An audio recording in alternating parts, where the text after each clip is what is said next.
Estava ótimo, preciso só da fatura, se faz favor. Com ou sem contribuinte? Com, claro, é obrigatório. E a morada? A morada é que eu já não tenho que lhe dar. Pois não?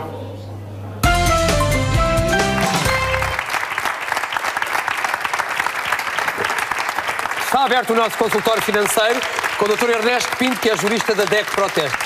Bom dia, Ernesto. Bom dia. Então, primeiro perceber porque é que, agora praticamente agora é obrigatório, mas porque é que é importante pedir-se a fatura quando se faz uma compra, quando se faz uma despesa? A lei sempre teve consagrada esta questão do emitir fatura e do pedir fatura. E teoricamente, eu friso aqui o teoricamente, todos pagaríamos menos impostos se todos os outros que têm que pagar pagassem os impostos devidos. Portanto, basicamente passa por aí. Tem a ver basicamente com justiça fiscal. E estas novas regras que têm a ver com a obrigatoriedade da fatura, grosso modo, todas aquelas pequenos papéis que nós recebíamos a dizer talão de caixa, não serve como recibo, acabou. Portanto, a partir de agora é tudo fatura, digamos assim, apesar de algumas alterações na designação, porque temos as faturas ditas normais e as simplificadas.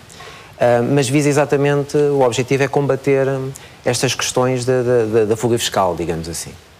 Muito bem. E a fatura é este exemplo que tenho aqui? Por acaso eu tomei a liberdade de pegar numa delas. Isto é um modelo da chamada fatura simplificada. Para o utilizador normal não haverá diferença. O que é que isto quer dizer? Neste caso é um serviço de alimentação, um almoço, presumo eu. Portanto, e esse talão é uma fatura. Portanto, não é um recibo. Mas tem uma falha, não tem indicação do número de contribuinte.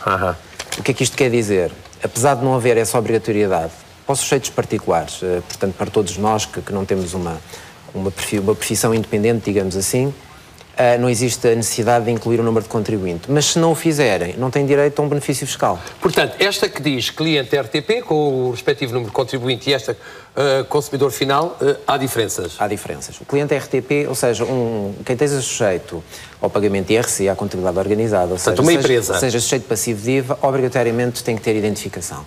No caso dos particulares, que não são sujeitos passivos de IVA, não existe a obrigatoriedade dessa identificação. Mas têm vantagens se o fizerem. E já agora é um conselho, que se calhar simplifica a vida de todos os contribuintes. É mais fácil pedirem sempre com o número de contribuinte, ou seja, solicitarem que lhes seja introduzido o número de contribuinte nas faturas, independentemente do valor da prestação de serviço. Porque mais vale ter elementos a mais do que a menos.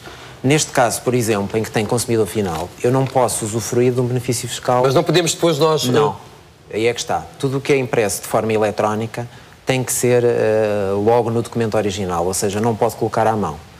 Por exemplo, quando eu lhe falo aqui do benefício fiscal, existem alguns setores de atividade, que é o caso dos serviços de alojamento e de refeições, a reparação automóvel e as despesas com cabeleireiros e institutos de beleza, em que, desde que as faturas tenham o número de contribuinte do consumidor final, irão permitir que 5% do IVA suportado em cada fatura seja deduzido depois. E isto é tudo feito de forma automática. Portanto, a entidade que presta o serviço introduz esses valores no portal das finanças, o contribuinte também o pode fazer, e no fim do ano, até fevereiro, a administração fiscal irá mandar para o contribuinte o benefício fiscal que ele vai usufruir. E tal só é possível se no documento original estiver já incluído esse número de contribuinte. Se não tiver, é para esquecer. Então daqui a pouco também já vamos perceber que tipo de despesas é que nós podemos apresentar, nomeadamente com as faturas, está bem? Okay. Porque agora o Sérgio Oliveira foi para a rua a fazer perguntas sobre faturas aos portugueses. Costuma pedir fatura? É muito raro. Não. Agora tenho mais atenção a pedir fatura. Costumo, normalmente. Porque, para já, é o comprovativo daquilo que acabámos de adquirir, do serviço ou do bem, etc. Peço sempre. Costumo. Dão-me sempre? Não é preciso eu pedir? Não. Porque não peço, às vezes estou com pressa. Não é uma coisa que não tenho hábito. Não sei, eu acho que se calhar não vale a pena, não sei. Se calhar acho que não vale a pena. E que dados é que devem estar constantes numa fatura? Sempre o número da fatura, a indicação, acho que agora há uma denominação se é uma fatura simplificada ou uma fatura não simplificada. Sabe a diferença? Não sei. Eu sei exatamente as áreas e fui-me informar em que são dedutíveis no IRS, nomeadamente empregada doméstica, salões de estética, cabeleireiros e tudo mais, mas realmente o teto é tão alto que não fará sentido. Portanto, hoje em dia esses se calhar são considerados pequenos luxos, e para conseguirmos o total do valor, para receber 250 euros, teria de ser um valor muito avultado. Portanto, peço simplesmente para não haver a economia paralela, como costumamos dizer, e para que todos possamos contribuir para a economia, mas não nesse sentido, de poder realmente receber o valor dos 250 euros, porque o teto é demasiado alto. Portanto, número de contribuinte, data, número de contribuinte o nosso, identidade que presta o serviço e morada de quem presta o serviço também. Mete e tira, tira e mete. Não... Olha, nem ligo. A fatura e recibo? Isso aí é que não sei bem. Pois, já não sei muito bem. E acha que podia ganhar alguma coisa com o facto de pedir fatura ou não? Se fosse no IRS...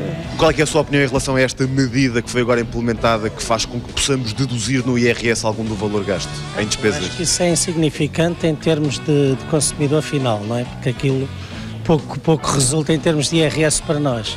Só que se todos tivermos, portanto, se ganharmos o hábito de pedir faturas, será muito melhor.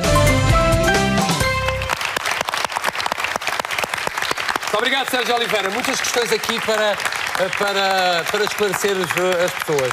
Doutora Ernesto Pinto, nomeadamente nas despesas que podemos apresentar, seja para descontar no IRS e no IVA. Quais são as diferenças? Que tipo de despesas é que podemos apresentar? Portanto, a generalidade dos contribuintes poderão ter direito a uma dedução à coleta. O que é isto da dedução à coleta? No cálculo do IRS será descontado ao imposto que teríamos que pagar um determinado montante. Esse valor máximo pode ir até 250 euros, mas de facto implica que as despesas totais em determinados setores de prestação de serviços tenham que ser anualmente perto de 27 mil euros. Eu posso lhe dar um exemplo.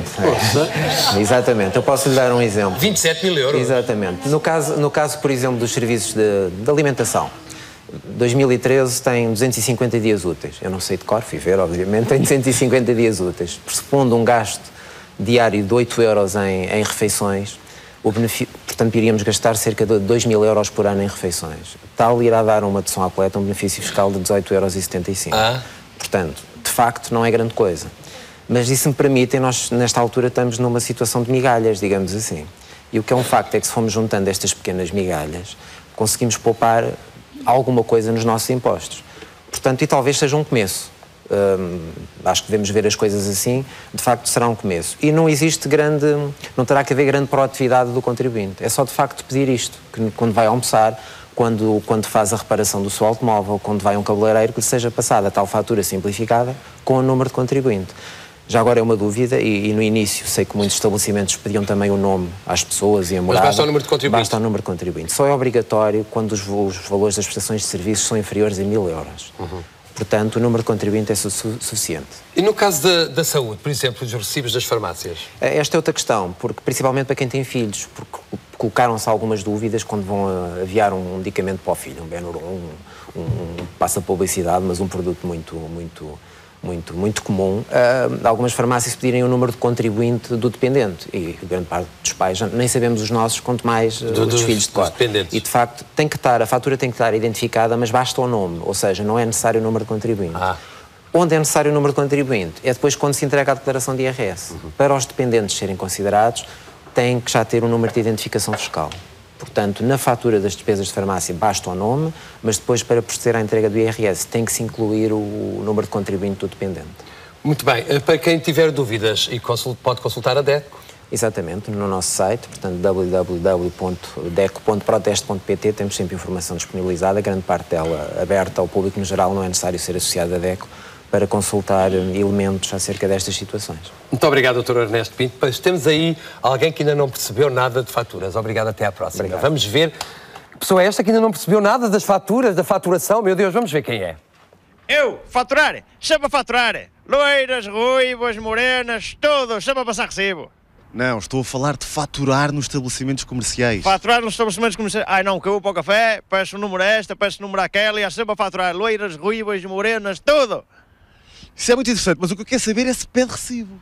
Se pedes recibo? Não peço recibo, que isto é tudo por amor, não pago nada. Não... Homem, quando você vai tomar café, pede o recibo no final? Ah, está a falar disso? Não, tenho a confessar que não peço recibo. Era isso que eu queria saber. Eu peço número telefónico para depois ir faturar, e eu faturo sempre.